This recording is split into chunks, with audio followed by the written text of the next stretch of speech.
Hey there! We have two complex numbers, z1 and z2.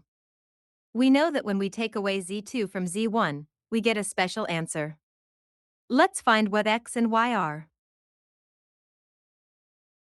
The problem tells us that z1 take away z2 equals negative 27 plus 15i. This is our big clue.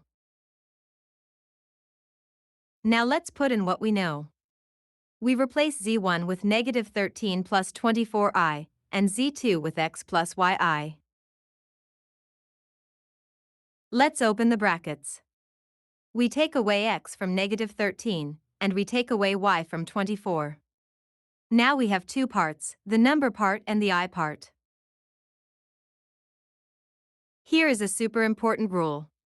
When two complex numbers are equal, the number parts must be the same, and the I parts must be the same too. It's like matching socks, left goes with left, right goes with right. Let's match the number parts first. On the left side we have negative 13 take away x.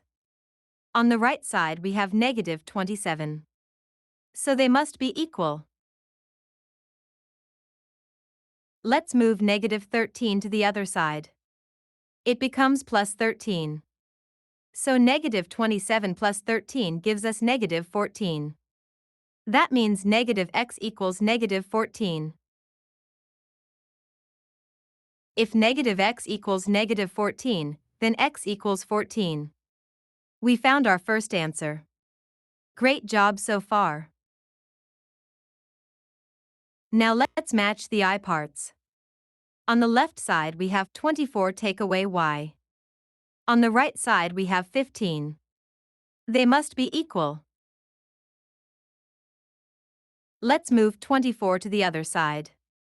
It becomes take away 24.